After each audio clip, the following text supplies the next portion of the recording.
Welcome to Khaliis Take. If you haven't already, please like, subscribe, hit the notification bell so you can get the newest content first. But let's just go ahead and jump right in. This could be a problem for the Clippers from what I see. Based upon I wasn't going to speak on this, but based upon the game that I saw in Philadelphia, it really kind of told me a few things about the Clippers. But, things I've already kind of noticed, but now it became a little bit more evident in that game specifically.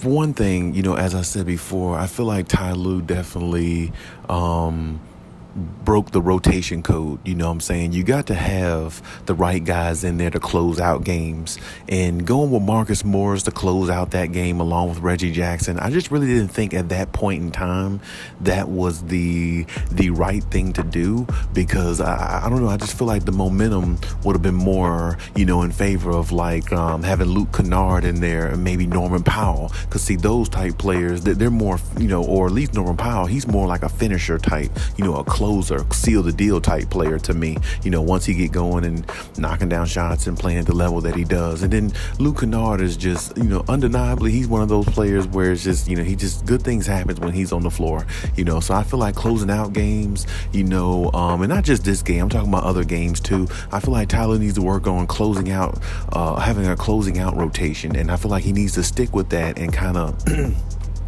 go with that rotation every time to close out games, because you got to have your closers, you got to have your guys that, play well in the beginning, middle, and you got to have the guys that play great at the end. So it's like, to me, having Luke Kennard out there, he's one of those guys who can seal the deal because of his three-point shooting. He can hit the dagger and shatter a team's dreams. Norman Powell can just keep scoring over and over. If you got them both out there with Kawhi and PG, now it's more likely that the game will be put away a lot quicker, because there's plenty of scoring on the floor and penetration going to the basket with Kawhi and PG when they decide to be aggressive, and you kick it out to Luke Kennard for the three, he gonna knock it down. Or you can switch that around. Luke Kennard is handling the ball, maybe John Wall's handling the ball, gets it to Kawhi in isolation, knockdown shot. Paul George, he can knock down a shot. So it's like, to me, the closeout rotation of a game, the last 8 to 12 minutes of a game or something like that, Tyler needs to work on that a little bit more. And the second half rotations, in the middle of the third quarter, if he's going to make any changes like that, definitely make changes that's going to balance the offense, not just give guys opportunity sitting on the bench, or who doesn't have really no momentum right now. And you see the game kind of like swaying back and forth. These are just little things I've seen from Ty Lue, over the last several weeks, in regards to his rotations. This is the reason why I said in my previous videos that you could check out that he needs to get better with his rotations. And in a game like this, there was some defensive lagging, and more so than anything, sometimes when the Clippers, when Kawhi Leonard does come back, and I know, they got Kawhi out there and that's their guy and everything,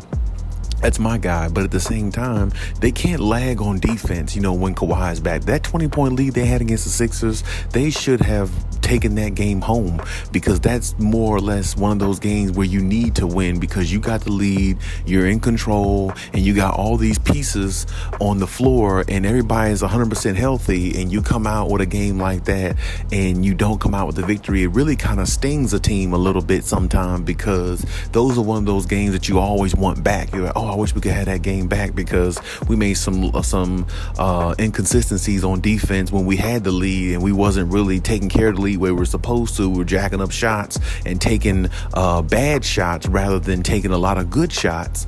And like it's and it's a mixture here and there. It's not really like they're taking all bad shots. The reason why the Sixers came back from a 20-point lead, there's some good shots they did take, but when sometime with the Clippers, not, and just be also beyond this game also, sometimes the Clippers, it's like when they get leads, they kind of like tend to start lagging on offense, and they just keep shooting threes to try to build the lead up to 50. But a lot of times with the Clippers, it comes back to hurt them, because they shoot threes until they start missing so much the other team makes a comeback in the game. And it's like, Joel Embiid and James Harden feasted on the mistakes that the Clippers had, the turnovers, things like that, and just the ill-advised, opportunities that the Clippers Clippers didn't, or the lack of opportunities Clippers didn't give themselves to, dominate that game through and through. Kawhi Leonard was, he did play great. I mean, he had 28 points. He was shooting pretty good. And I know Kawhi Leonard doesn't really give a damn because he'd rather have the win with that 28 points rather than the 28 points with the loss. So, I mean, it was just one of those games I felt like the Clippers just didn't put their whole effort in. And like I said, to me, one of the biggest issues that I see, and I've said it before, Ty Lue's rotations really hurt them because when you put the wrong supporting cast in there, along with Kawhi and or PG, if both of them are in there, I mean, yeah, they got scoring all over the place, but you have to match, what the other team is doing. If they're throwing Joel Embiid in there, you need size in there. You see what I'm saying? And there's times where I look at Ty Lue where some games he'll watch the other team's coach throw their big man back in there and he'll still play small ball, with Nicholas Batum at the 5 or something like that. And Nicholas Batum is good, but my point is you got to kind of match what the other team is doing along with, being a little bit more strategic in your approach as a coach. And I feel like, he knows that, or he should know that, but it's like, I don't know. I feel like sometimes his rotations have blown some games that they should have won, you know what I'm saying? And nobody really speaks on that too much, but these are just little things that I see that I feel like that he can correct there. But the Clippers can't be blowing 20-point leads, especially when they're playing a statement game like that, you know what I'm saying? Because that's one of those games where it's going to build their chemistry and continuity even more, because when you get statement wins, it makes your confidence go up a little bit more as a team, as a unit, and it makes you feel like you're more superior. So I'm not saying they're going to win every statement game in the league or every game this year that's a statement game, but I mean, having a 20-point lead with Kawhi Leonard playing the way he was playing, there's no reason why the Clippers should have dropped that, you know what I'm saying? But sometimes they get lackadaisical on both ends of the floor, and sometimes they get lackadaisical because Kawhi is back on the floor and they feel like they can take a few plays off, and before you know it, the other team's on an 8-12-0 run. Now all of a sudden the game is tight again. So it's like, the Clippers got to learn from that, and Ty Lue has to implement that a lot more if this team wants to go a lot further than what they did, previous years, which is going to the finals. So I mean, they got time. Time is on their side, but at the same time, I know Kawhi is not happy for that. I know a lot of Clippers fans not happy for that loss, and it's just something they got to learn from. They got to build from as a unit. Take better shots. Be more efficient. Be better on defense. Have better coaching.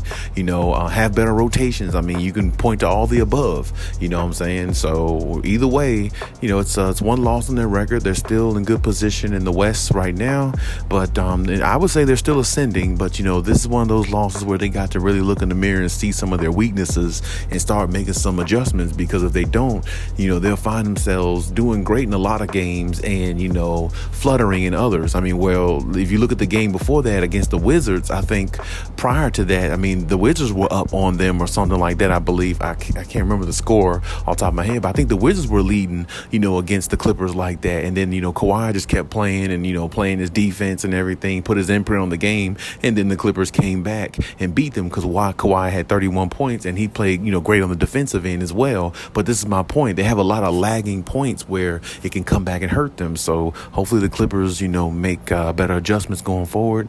And we'll just have to see whether that happens or not. But hey, that's my take on everything. Leave any comments in the comment section. Check my other videos if you haven't. And hey, till next time.